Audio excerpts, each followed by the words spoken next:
Down the broad stone stairway from the Massey College lobby, past the bust of Robertson Davies, and through a double door, we enter the reading room of the Robertson Davies Library. Turning left past the reading room tables, we see the glassed-in office of Assistant Librarian and BHPC Coordinator Julia Warren. There's Julia now. Hi, Julia. Veering further left, we arrive at a door behind which the mysteries of the black art, the mysteries of the printed book, come alive. This is the door to the bibliography room.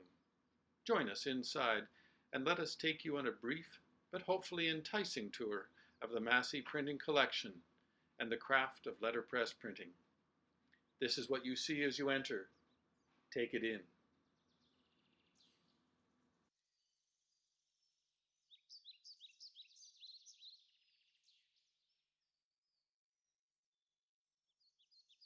In this video, we're going to cover broadly the 3 steps involved in a print room workflow.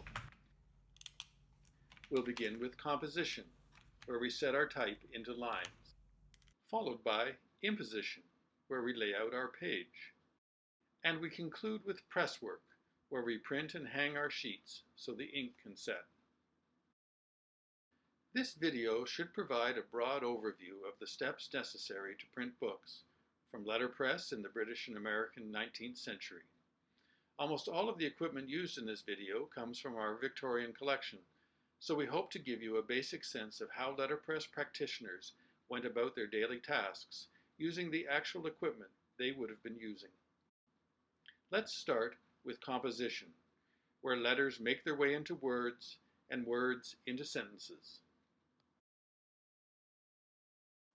Here in the bibliography room, and within the world of letterpress printing, type refers to movable type, the technology of relief printing in which each letter and character is cast as an individual piece of metal. Each piece of type essentially serves as a small stamp of a letter or character. When arranged together to compose a line or multiple lines of text, a process we will go over in a moment, type provides a raised surface at a standard type height that when inked and pressed upon paper, leaves an impression.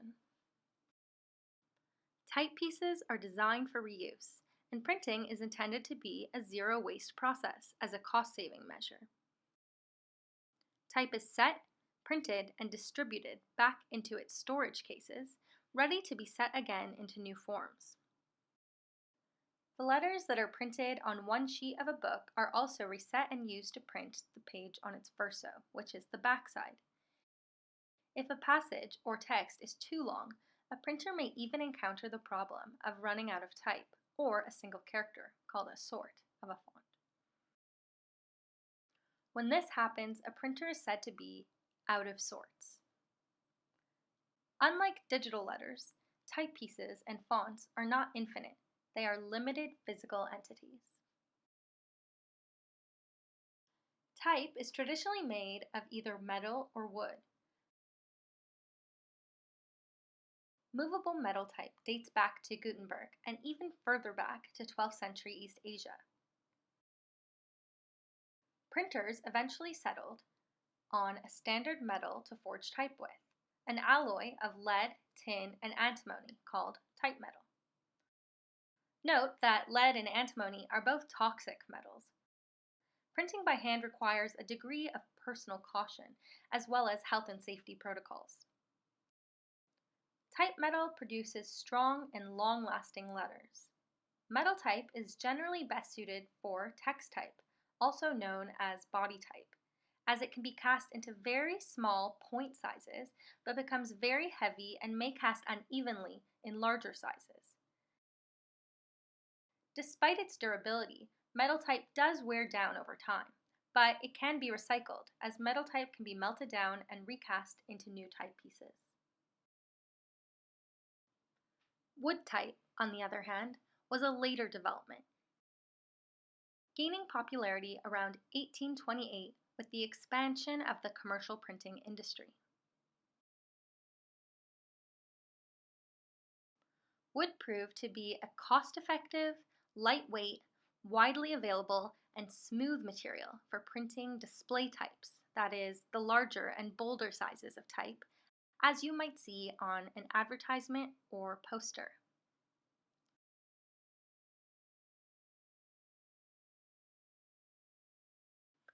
To make wood type, horizontal slices or discs of hardwood are cut to type high, the standard height of type.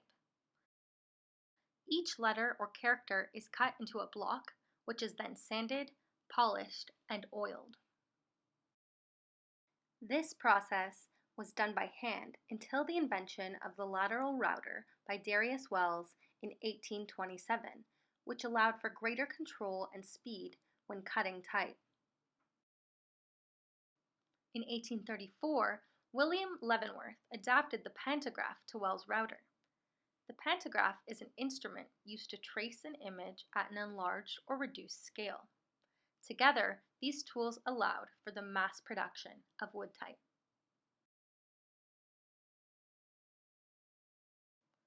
Let's break down the process of casting a piece of metal type. The first stage of the process is punch cutting. The design of the letter form is cut into a piece of steel called a punch. It's called a punch because this piece of steel bearing the letter form is then punched into a piece of copper, leaving a cavity of the reverse letter form. Once this piece of copper is tidied up and the depth of the cavity is evened out to the appropriate level, the copper matrix is locked into a mold into which molten type metal is poured.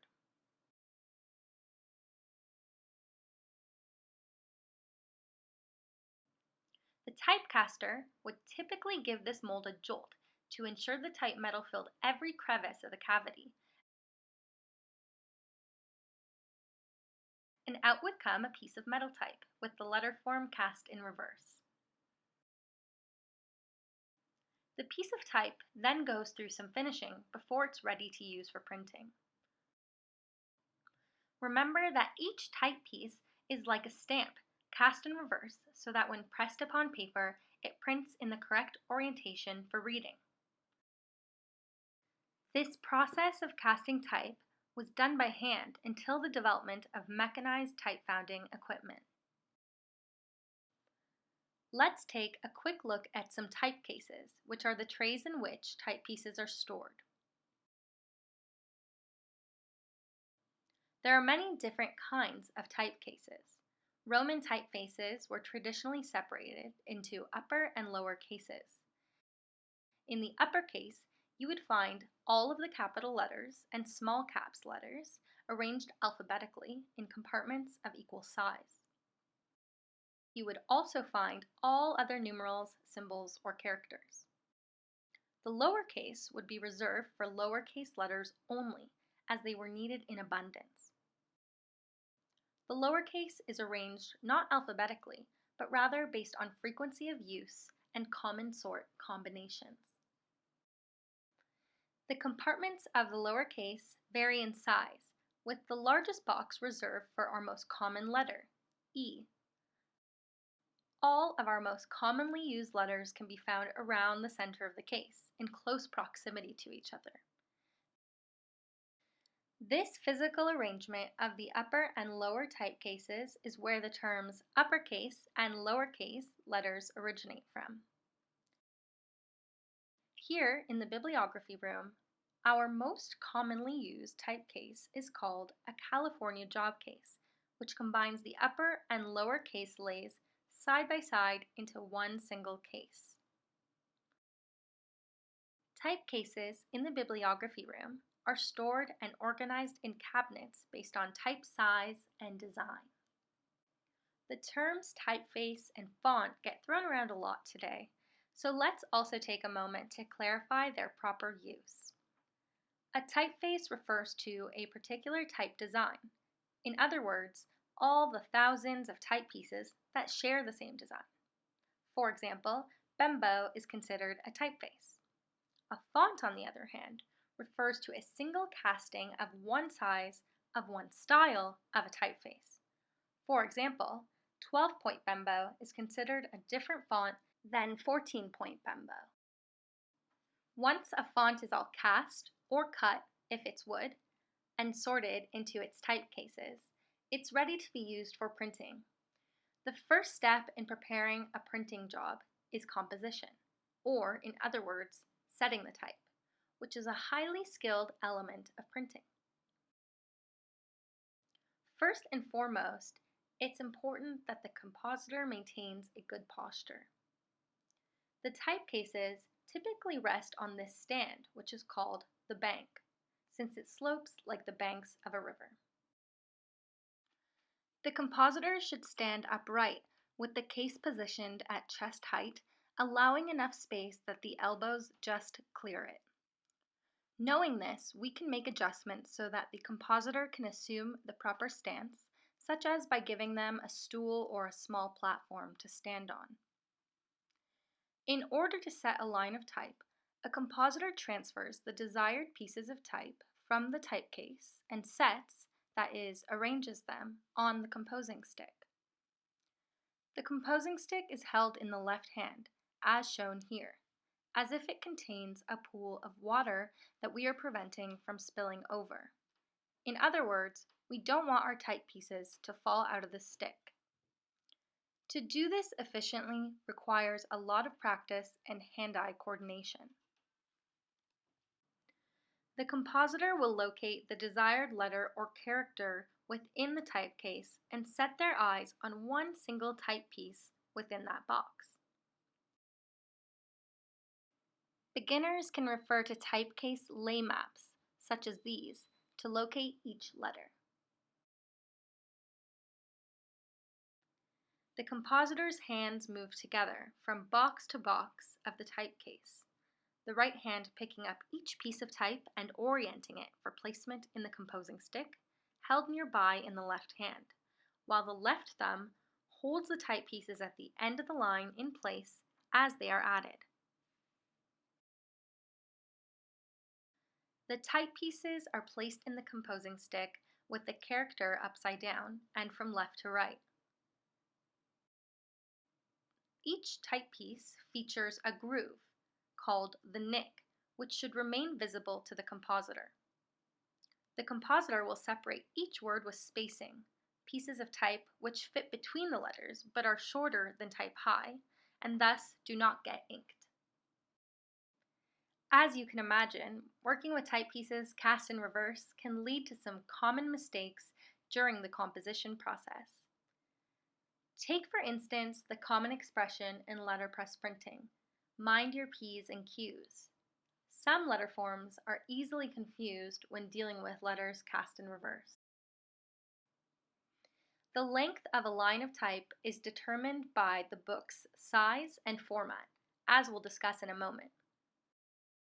A line of type is not complete until it fits snugly in the composing stick. The method for completing the line depends on the book's design and the compositor's judgment. Spacing is used to align the type to the left or right or to center it. The compositor could also decide to evenly justify the spacing or have the line end with a hyphen, dividing the text so it runs continuously into the next line. Once the line is sitting snugly in the stick, we can add a piece of lead, which is line spacing, and start a new line below it. Since the type is loaded into the stick upside down, the lines are set in the correct order and orientation. After a couple lines are set and snug in the stick, they are then carefully transferred by hand onto a metal tray called a galley in order to accumulate a page or pages of type. Before the 19th century, galleys were made of wood. Now, we need to talk a minute about how you determine the length of your line, because this actually requires a lot of forethought. The decisions you make in the composition stage will actually determine the folding, binding, size, and thus price of your final book. Let's take a look at why this is the case. Books are never printed one page at a time, because that would be a waste of important resources.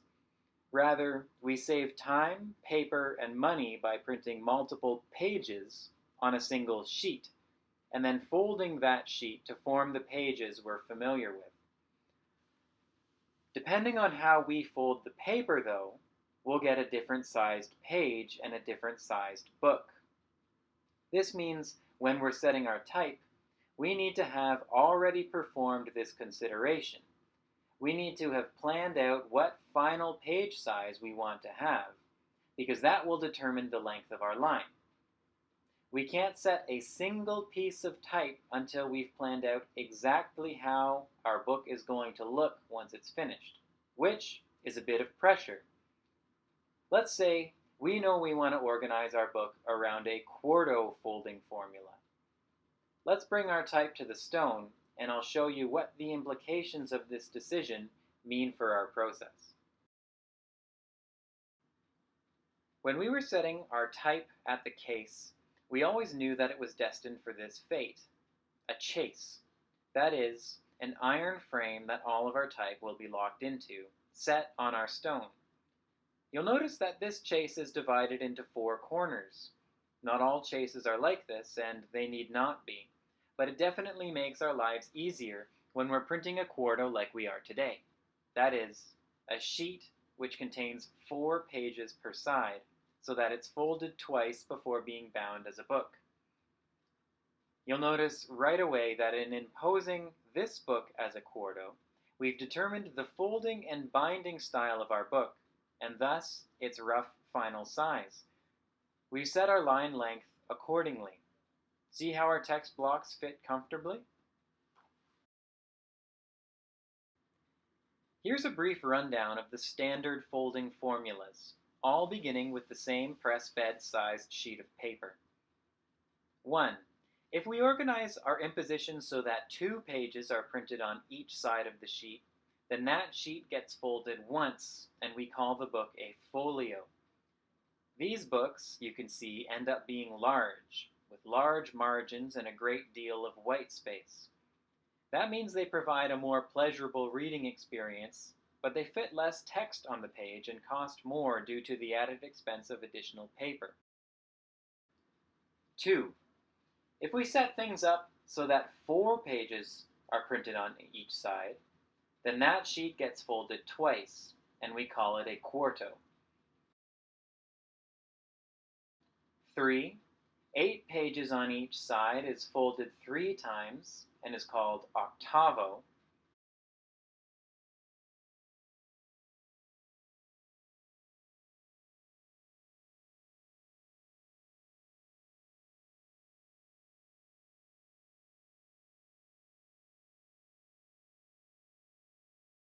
And 4. 12 pages on each side is a funny one, though still pretty standard. This formula requires that 1/3 of the sheet is trimmed off after being printed before being folded and bound into the rest of the folded sheet. We call it duodecimo.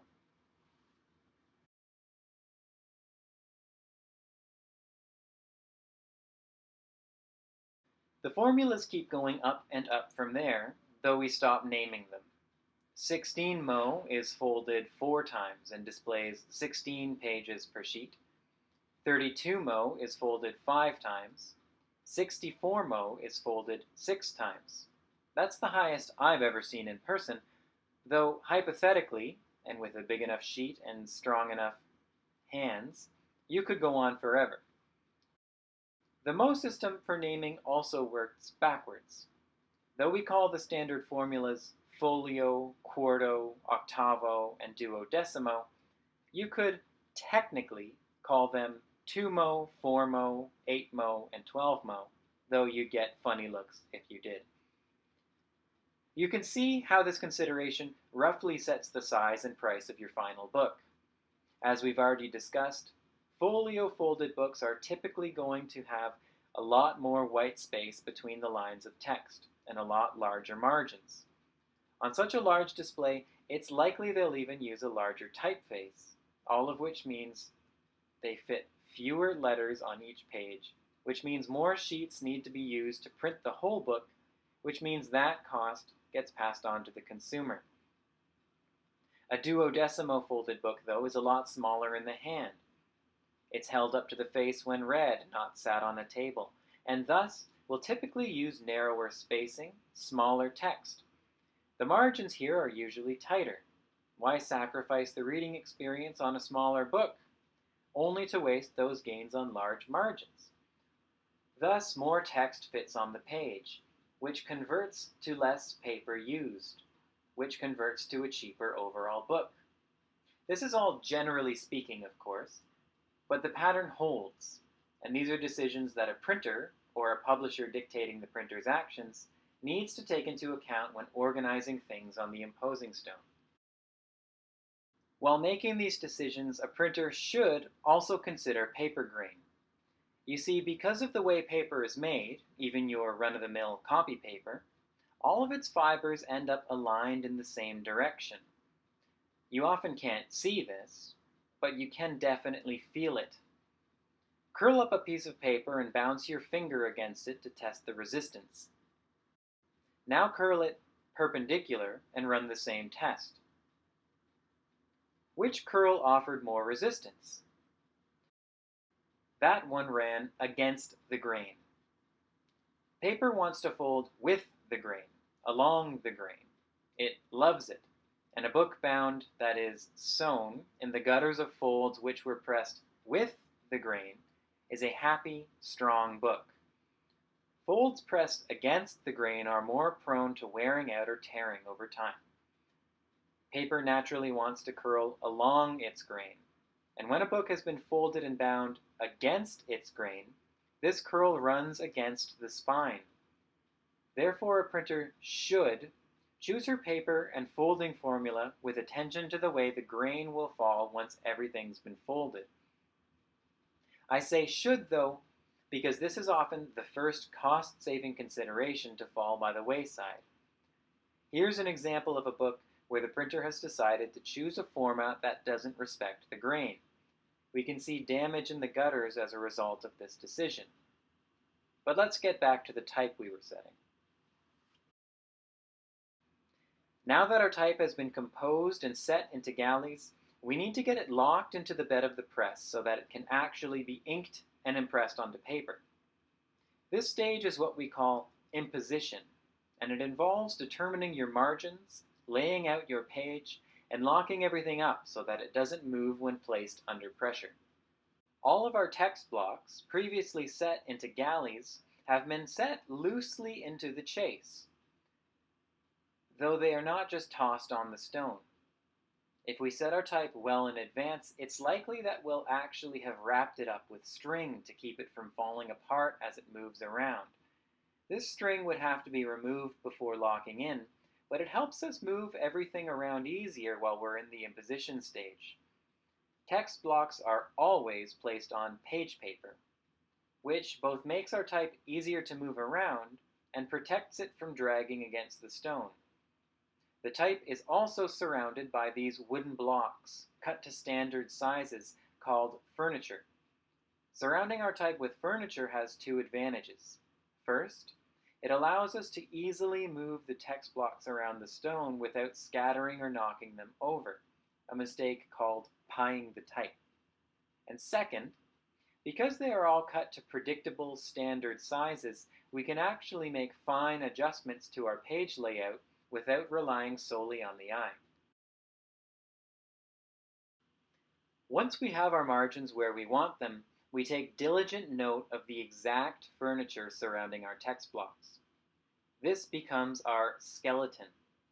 And once we are finished with this group of text blocks, what we call altogether our form, F-O-R-M-E, we can sub in the next group of text blocks, and so on until the book is completely printed.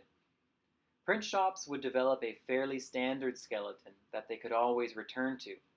This would keep them from having to develop a whole new set of margins every time they wanted to print a standard book, saving them time, work, and money. But let's return to the chase, holding what will soon be printed and folded as a quarto. You've already seen me place my furniture to achieve the desired margins, But how should we get it all off the stone and into the bed of the press? We need to take all of these little bits and pieces, individual items, and tighten them all together so that they can be lifted, moved, inked, and printed under high pressure, as if they were all a single solid item. This is what we call locking up. And to do so, we need coins and a coin key. That's Q-U-O-I-N. Before locking up, though, we need to remove our page paper and any string tying up our type. These things need to be locked in tightly and in exact measurements. Leaving the paper and string inside could get in the way. Also, we should make sure all of our type is sitting level. Any pieces sitting too high could receive inconsistent inking or press too deeply into our paper. To avoid this, we put our planing block on top of the type and firmly tap everything down together.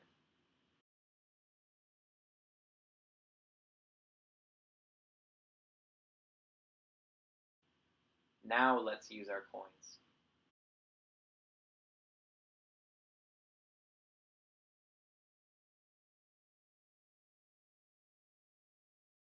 You can see when I turn my key to the right, the coin expands. And when I turn it to the left, it contracts. Once I set a series of coins around my form then, and expand them all gradually, you can see that everything gets pushed to the middle of the chase. We don't want to tighten too much, or else we could actually burst the form under intense pressure. But we want things to be snug, so that when I lift the chase, nothing falls out.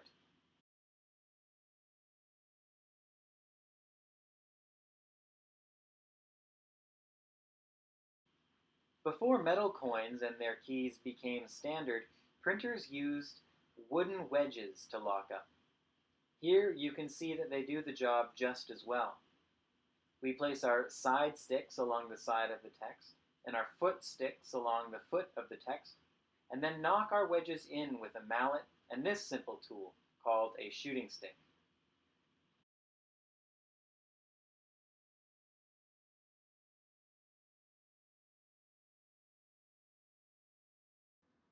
Let's give the chase a lift and see if our coins have done their job.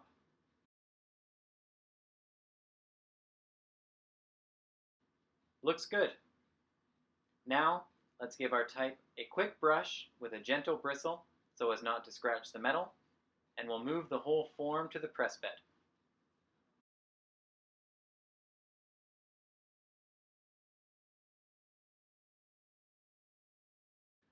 As book historians, you probably know that letterpress printing has its origins in the 15th century with the work of Johann Gutenberg and his contemporaries.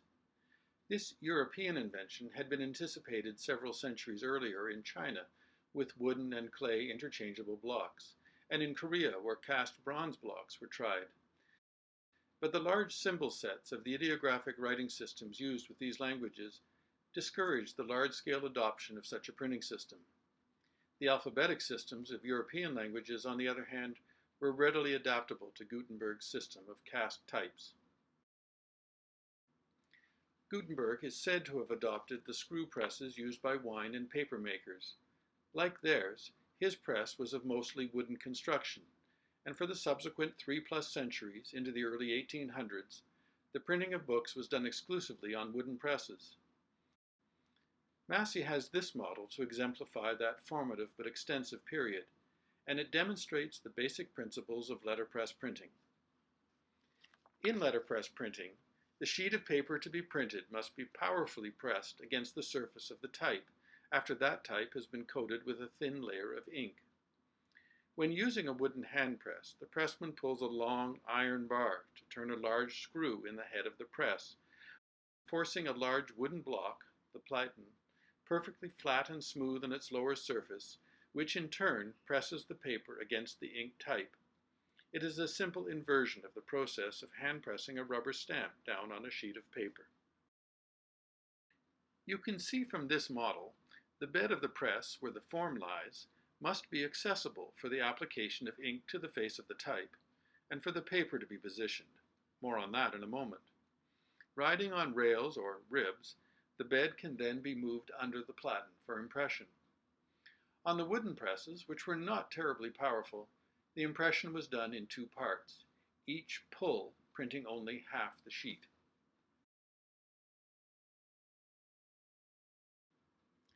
Now, in order to get a better understanding of the operation of a press, let's move to one of Massey's full-size iron hand presses. We have 5 19th century iron hand presses in the bibliography room, 4 of British manufacture, while our largest at the far end of the room, the Washington, is American. You'll see quickly that these presses are fundamentally just metal versions of the wooden press. The bed still moves in and out on rails, and the platen presses down vertically onto the type as we saw before. But iron construction and improved power mechanisms have allowed these presses to print larger areas in a single pull than their wooden predecessors, to be more durable, and to make the work of the pressman less onerous. The improved mechanism substitutes an ingenious lever design called a toggle for the screw. It gives the pressman much greater mechanical advantage, generating more power. Here we have one of our 2 Albion presses set up for the printing of the outer form, for the quarto, the inner form of the sheet you saw imposed earlier on the stone. Before a print run can begin, several things have to be done. Let's look at the bed of the press and its attachments. The bed is a heavy casting that, as we mentioned, sits on the rails. It has a perfectly flat upper surface to hold the form of type, with brackets on the corners that allow us to lock the chase in position.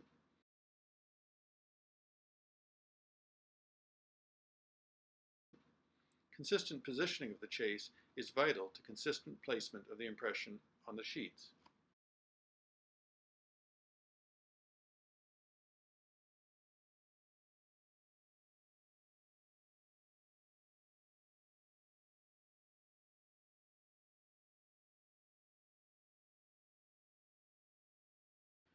We also need a system to position the sheets consistently.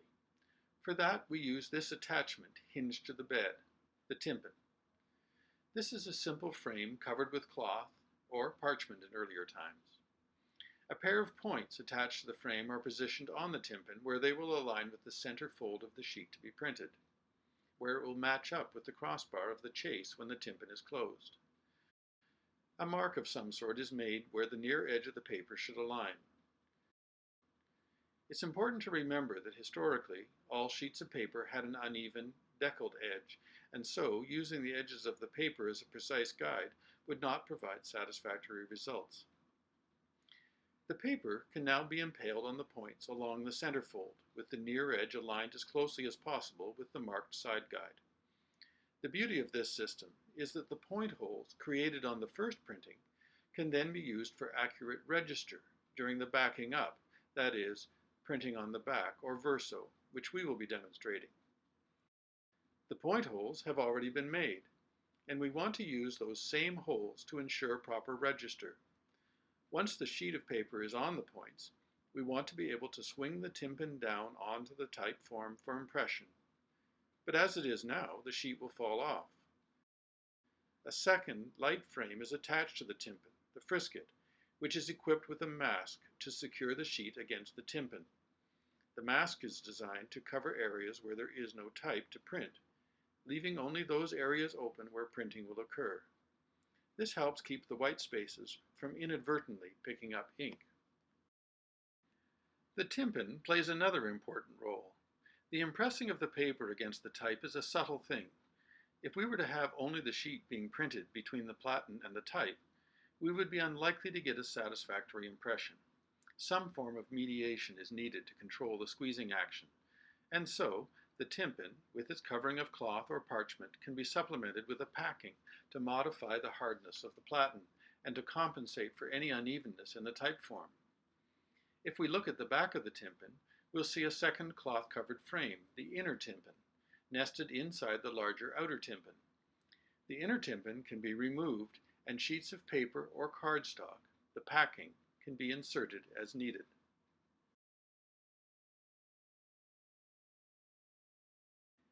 When paper position and impression control have been achieved satisfactorily, we may be ready to begin printing. Now we need to turn to the other two elements of the process, paper and ink. For printing, apart from counting out the required number of sheets, two things are done to the paper in preparation. The first is that the paper is always pre-folded across the center margin. Pre-folding gives the pressman a line to place on the points. The second is that the paper is damped or dampened. The linen papers of the past had hard surface, and damping the paper overnight softened the surface, allowing it to receive the impression of the type more readily. In our demonstration, though, we'll work our paper dry. What of the ink used in printing? It was Gutenberg's and our good fortune that oil paints had been developed in the decades prior to his innovations. Unlike woodcuts, which accept water-based inks quite well, metal type needs something with greater density and tack. Thick inks, using a boiled linseed or walnut oil base, proved to be the best option. Although colored inks were an option, most historic printing until the mid-19th century was almost exclusively done with black ink. The source of the black was the fine carbon powder produced by the burning of lamp oil, commonly known as soot.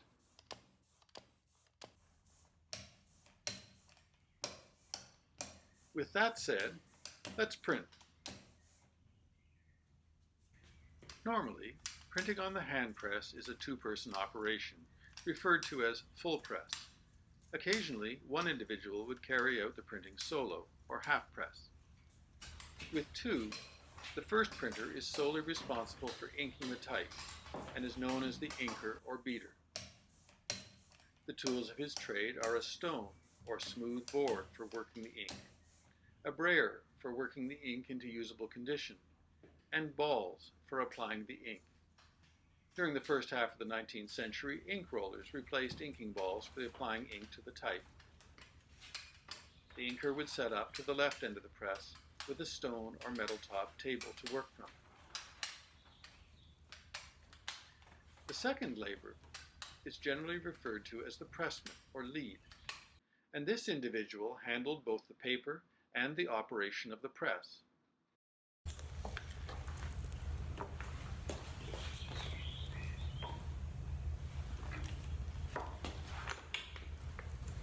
The pressman would work to the inker's right with a table, called the bank, to his or her right, at right angles to the press, to be used for the paper.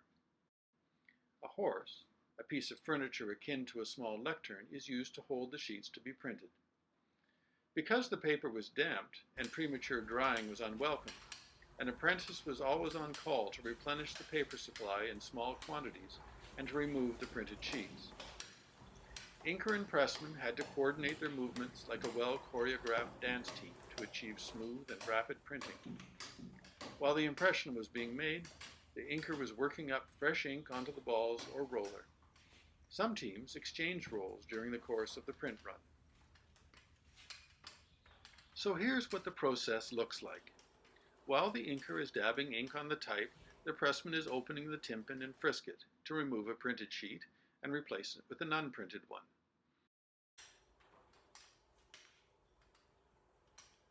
As the frisket is closed down over the sheet, the inker finishes up and returns to the ink table to prepare for the next inking. Meanwhile, the pressman closes the Timpin down over the type form. The bed is then run under the platen. The bar, operating the mechanism for lowering the platen for impression, is pulled fully. The bar is returned under control, and the bed is returned from under the platen, and the process is ready to be repeated.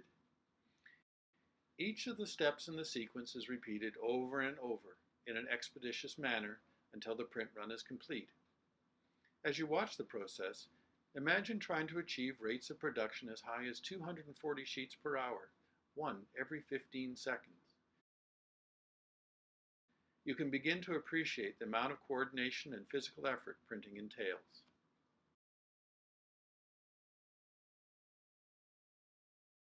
It is good to remember that the job is not finished the moment that last sheet comes off the press. The printed sheets will be hung to dry before being readied for the binder. Meanwhile, the type form must be cleaned.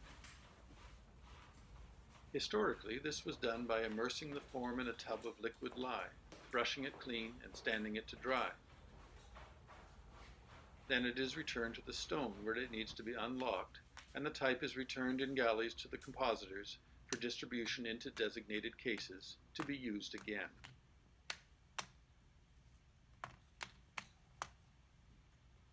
Our type finds its way back into the case, and we begin on a new form, usually the verso of the recto we just printed. Thank you so much for joining us for this brief tour through the Massey College Bibliography Room in the Robertson Davies Library. If you're ever in Toronto, please drop by. We'd love to be able to show you our collection in person, and we take on volunteers and apprentices from the university and the public at large. Until next time, this video was produced with funding from Massey College in the University of Toronto. It was written and filmed by Joel Vaughn, Stephen Sword, and Leora Bromberg, and edited by Leora Bromberg. Special thanks to Florian Mueller and Julia Warren and PJ McDougall. If you'd like to visit us, you can find us online at masseycollege.ca/library.